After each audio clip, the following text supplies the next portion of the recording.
Today we are going to do section 1.11 first. Let's look at the book. We have, let's see, that close enough. Okay, that should be tolerable.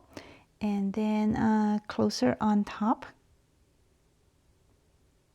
And then on the bottom. All right. And next, page 54 and 55. Let's see. Is that okay? And then a little closer on top. This doesn't seem very flat. Okay. Oh, I see. Give me a second. Try again. I forgot to put the clips on top. That's why it wasn't very flat. Okay, that should be 54 and 55. A little closer on top. And on the bottom.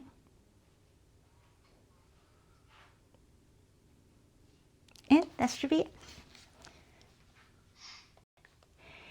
So today we are going to talk about the equality of cross derivatives, such as y f12 equals to f21.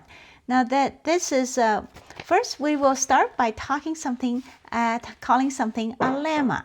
A lemma just means a cute little theorem, if you've never heard of the word, okay? And sometimes it's used in front of proving a theorem to prove a small point that is useful for the rest of proving the theorem. So here's lemma 13. It's called lemma 13 because the theorem we're proving is called theorem 13. So lemma 13, we're going to define two operators, delta x and delta y, but the x is as a subscript, all right? So we're going to define two operators, delta x and delta y, like this. We will have, where delta x is, we will change x by a little bit, okay? And take the subtraction. To find the difference of varying just x a little bit. And similarly for delta y, we'll vary y by just a little bit by delta y. And so that those are our two operators. That's what they're called. Now, how cute is that? And so then if we have a function, the lemma states that if we have for any function f(x,y), then delta x delta y is the same as delta y delta x of this function.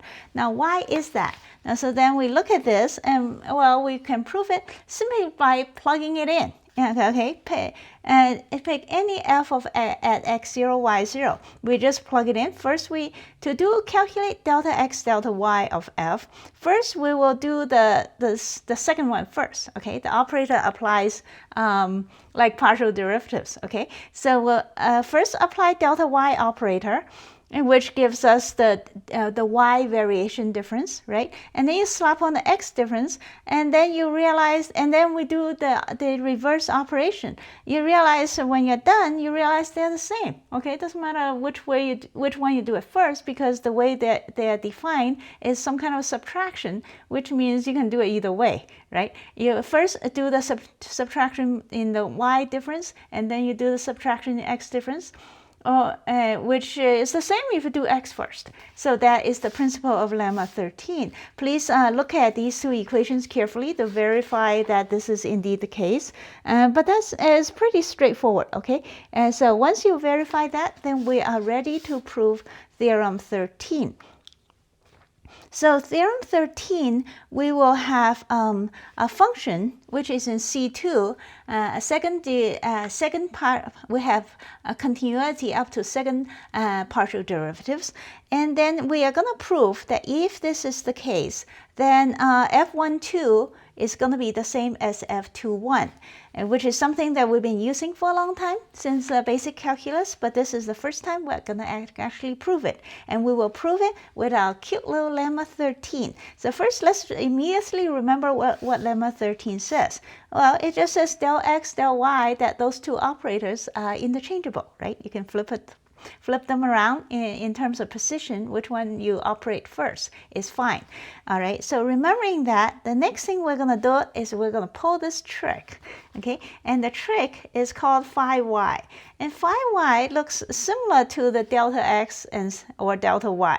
Phi y just says that we will define phi y as f of x plus delta x, okay, minus just at x equal to 0, minus f x equals 0, but we let y vary. And notice that phi y is just a one variable function, and it is defined with x and delta x fixed, okay? But y can change, and this thing will come in handy in a moment. And so the next thing, knowing that, then our next step is to pull off a bunch of tricks on phi. Actually, basically just one trick. All right, so I have it typed out. I have it scanned here, and so that I feel like this is just the book that I scanned in, but I added a couple of things so that it's easier for me to explain. All right, so now that we have phi y, let's take the derivative of phi. What's the derivative? Well, you quickly realize, well, that it has to be f2 because phi is defined by y alone, okay? X and delta x are all constants and in the x0. So then that is phi y is equal to f2. Next, we will consider the mean value theorem back from page 10. I have it copy and pasted here, so you don't have to look it up, which says that f of c plus h minus fc is equal to h, we can take the h out, okay, times the derivative, f prime of c plus theta h. So it's somewhere adjusted in there. All right, so that's the mean value theorem. Now, knowing that, then we are going to continue what the book says. Now, so continue referring to your book.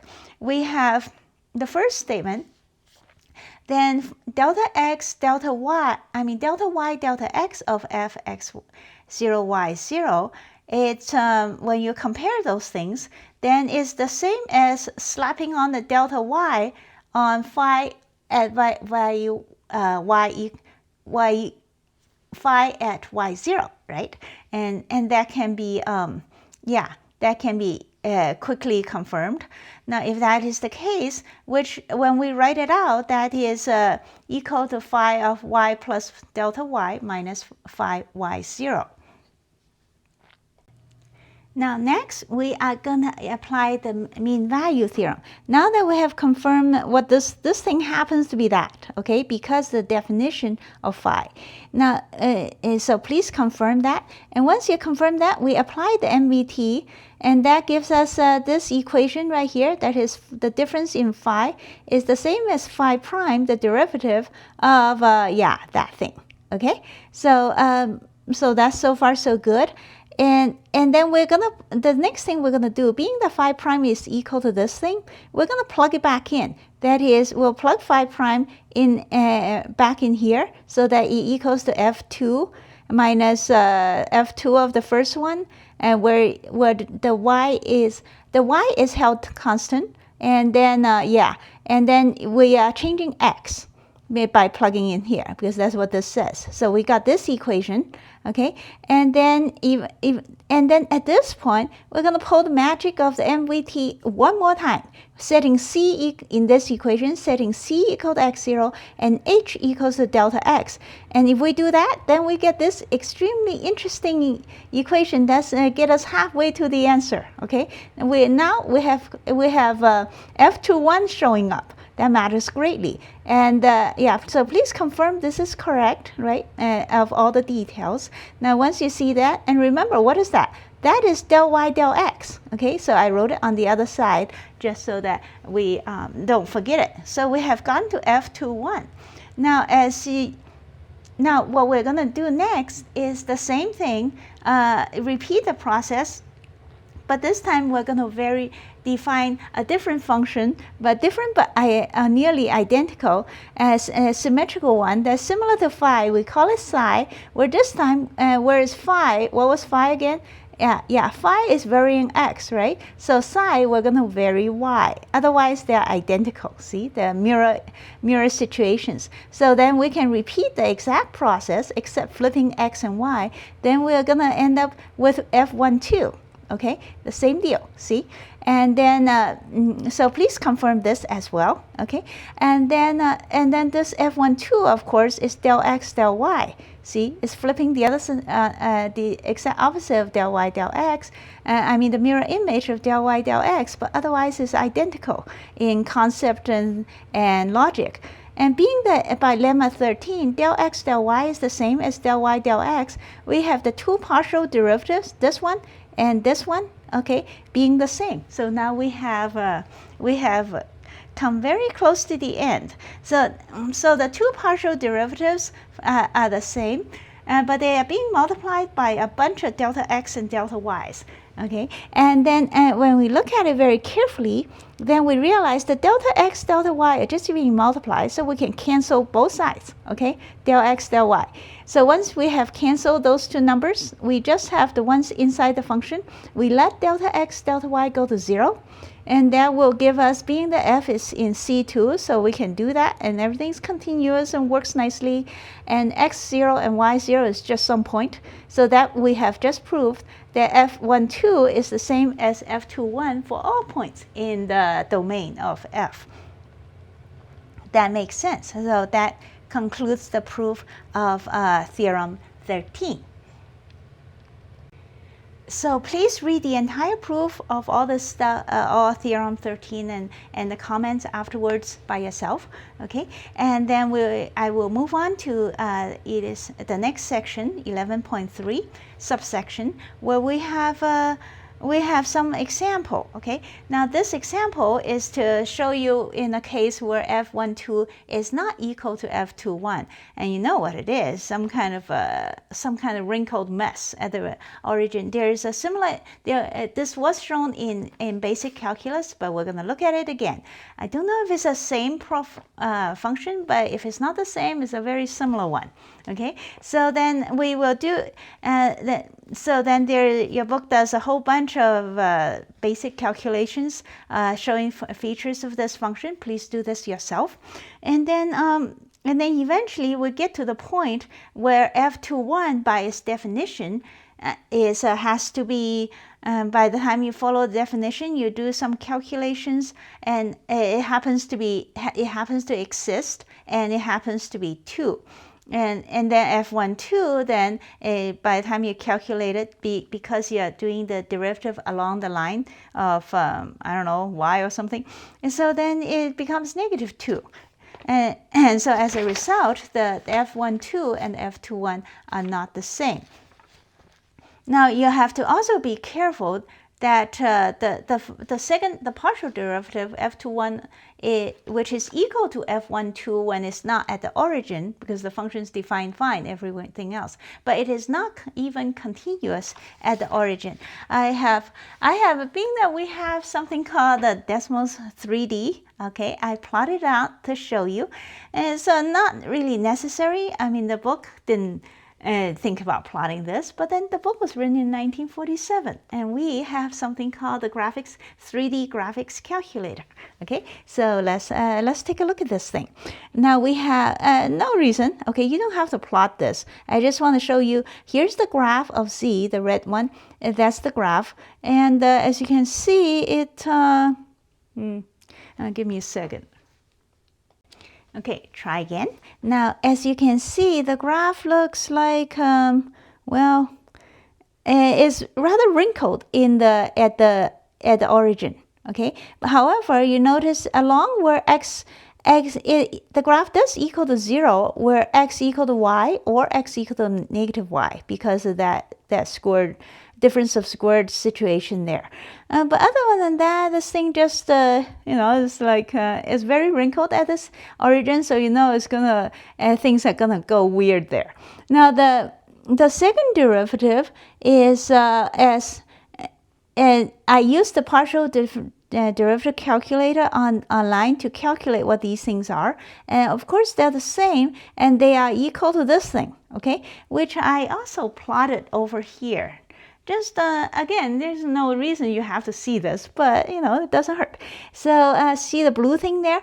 So that is the second derivative, and what's special is that notice that its value is it converges like a cliff right in at the origin. That is the second derivative makes partial. The second partial derivative, that is f12 or f21, it can approach any value, not just 2 and minus 2, but anything between 2 and minus 2 and stuff in between. It also go through 0. See, it just got wrinkled into a mess there. So, which is why we can't, f21 doesn't equal to f12. Well, among other reasons, I'm sure. But anyway, I just want to show you that real quick, because nowadays we do have the fancy technology where we can plot this stuff out, and for that matter, take the partial derivative and then plot it out in a split second. So I want to, just show it to you.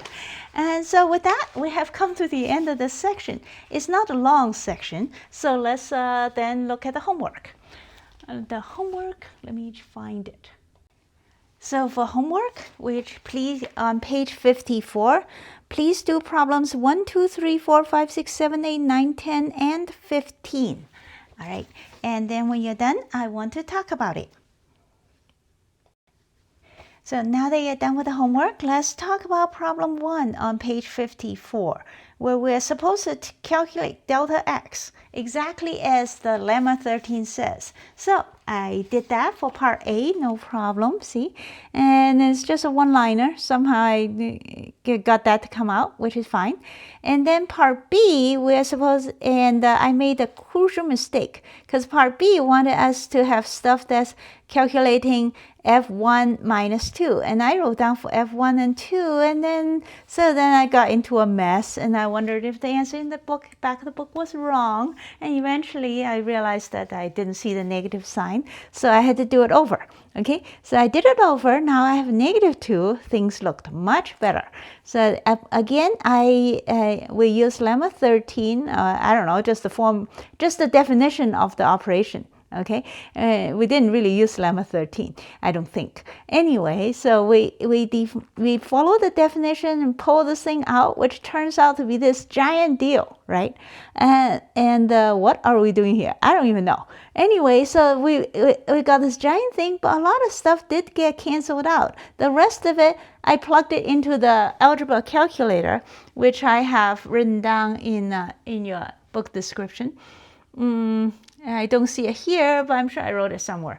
Anyway, I plugged it into the algebra calculator, and then this thing popped right out. Well, I just used x for delta x, okay, and y for delta y, and this answer popped right out, and it is the correct answer. Yay! After I was messing around, getting lost, and being frustrated and everything. But that happens to me. Let's hope it didn't happen to you, okay? So as long as you put make sure you don't forget some negative sign, then you should be okay. So that's problem 1, right? Okay, so far we're done with one problem. Let's look at the next one. Next one, we're gonna do something similar. And this time, I am not going to get myself stuck in a mess. So being that this is a general principle, we're supposed to prove that. So what I did is I define g of x is equal to delta x of f. Then, of course, then I write it out, okay? And then by lemma 13, then delta x delta y of g is the same as delta y delta x of g. Then we have, and then I replace g of x with delta x, then this answer then pops right out. And so we have lemma 13, why shouldn't we use it, right? And instead of wear ourselves out doing algebra.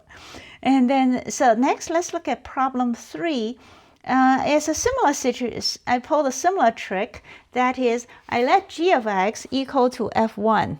And partial f, that is partial f, partial x. And then by using theorem 13, and then g12 is the same as g21, and then I plugged everything in, and it all came out. That's that's it. This is at the end of my proof. Okay, and it's not very long, but I figure it's good enough for me. and I'm going to move on. So next, let's look at problem 4, a similar situation where I put out a g of x equal g of x, y, z on the other side is equals to partial f of partial c of x, y, z.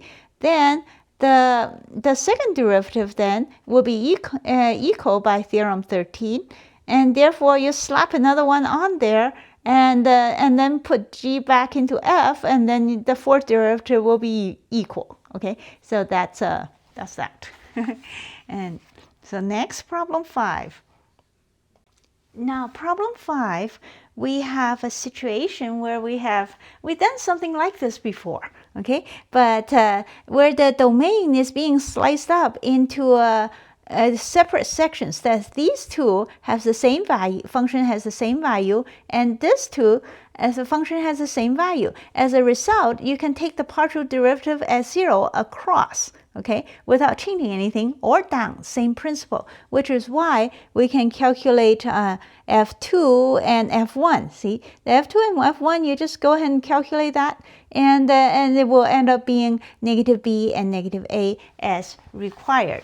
So that's problem 5. Problem 6 is just part of problem 5, where we have f1 is, we continue with this trick. Because the nature of the function, we can just take the partial derivatives and quickly come up with f1 and f2. And for anything along the line of a0 or 0b is going to be 0. And so next, problem 7, which is again, a similar situation, I believe, where f12 and f21, let me see, give me a second here.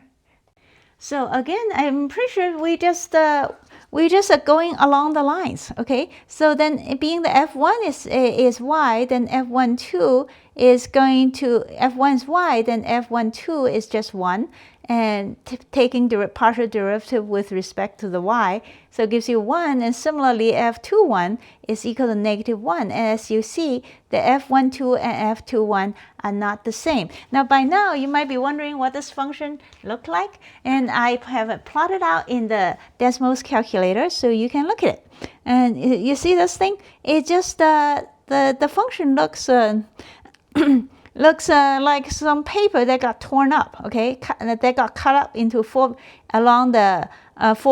pieces. It's cut clear along the line y equal to x or y equal to negative x. That's why it looks that way. Now to plot this thing, notice I use the bracelet function inside in the Desmos calculator, which means it get rid of the extra bits, okay? Because if you don't have the extra bits and you plot these two things together, you have so much extra stuff you can't see what's going on. So using the bracelets and the condition inside the bracelets, okay, you can just type in the absolute value with the vertical line that's in the keyboard. There's a keyboard line that looks just like that. So that once you do that, then everything looks pretty good. Yeah, okay, so that's what the function looks like. You don't need to know what the function looks like. It's just, but we can, so why not, right? So that is problem 7. And finally, problem 8 is a similar situation. We'll just go from problem 7, and where f1 is, and so you calculate f11, which is being that f1 is y, then f11 has to be 0, and similarly f22 is 0 as well. So that is problem 8. And next, let's look at problem 9. Well, a similar situation. Okay, you have a function defined in two pieces, but they are pretty nicely connected. That is, above the x-axis, it is x along in the xy plane, then it's xy squared, and below is negative xy squared, but along when x equals 0, everything's still 0, so it's fairly continuous, okay? And then we can calculate f1, and it's defined by the same way. That is, so then, well, we then can calculate f12, then equals to 0 at the origin. Similarly, f2 can be calculated nicely, and f21 is equal to, again, equal to 0. So therefore, the answer to problem 9 is f12 at origin does equal to f21. and that's problem 9. Problem 10 is to calculate problem 9, calculate F11 and F22, I guess, and we just go ahead and calculate it. Everything is still continuous and well defined, so nothing's being weird. And so we take the F11 is then equal to there's a plus or minus situation here. Doesn't matter. We only care about, I don't know, at the origin. Yeah. So then F11 is 0 at the origin, and so is F22. Okay, because the way the math comes out. That's an odd way of me writing it. There's a plus or minus sign. Whatever. The point is that's 0, and that's good enough for me. Okay. So next, let's look at problem 15. Problem 15 has a trick to it that I didn't see at first, so I had some trouble trying to figure out how to get it to come out. But eventually, I looked up online and found out what the trick is. The trick is using the proof of theorem 13, but not so much that delta x is h and delta y is h. I mean, everybody knows that, right? And it's more like using that phi x. And there's the trick. Okay, so once I figure that out, I have it written down nicely. Look how beautiful this is, right? And so we have, what happened is we're trying to calculate this thing, okay? And we're going to let phi of x equal to f of xb plus h minus fxb, which is exactly what phi of x is on page 52. Okay, and so here's the next trick, is then if this is the case, then phi of a plus h minus phi of a is exactly the expression in here that we're looking for. If you check it, okay, it all works out identically. And that's the part that I didn't think of, and I had to, well, look online to figure this out. Now once I got that, then we can, of course, use the MVT written here, and use the MVT on this expression, on this part, okay? Phi of a plus h minus phi of a, sorry, equals the phi prime of that thing, okay, with a theta in there. Now we'll call it theta 1, and which is applied here, so we got phi prime, which is fine, okay? And next we are going to write down what phi prime is. Phi prime is then, we'll take phi of x, then phi prime is going to be taking the derivative of this thing, right? With respect to what? X. Okay, so then will be f1 minus, and plugging it in, so f1 of this thing, and then f1 of, and then f1 the other part, right? Plug everything in there, so we get to this equation. And now that is the same as, well, maybe I should have written down what f prime of x is. I think I'll do that. Now, what have I been calling the pitchfork symbol? It should be pronounced psi, I believe.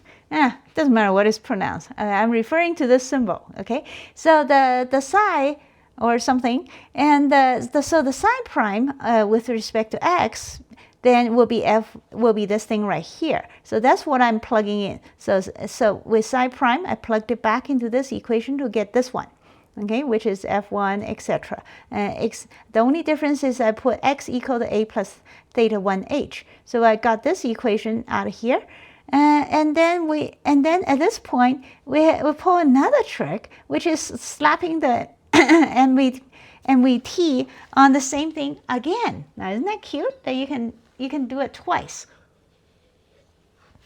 So once I slap it on, okay, now we have,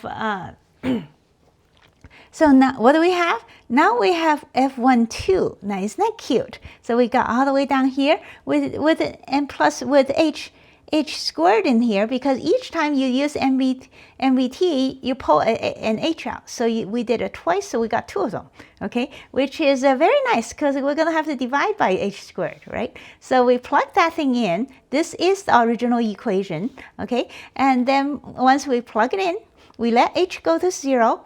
Then, so we have the h cancel out, and that's just f12. Now, isn't that awesome? And so then the whole proof comes out beautifully. And that should be the end of this section.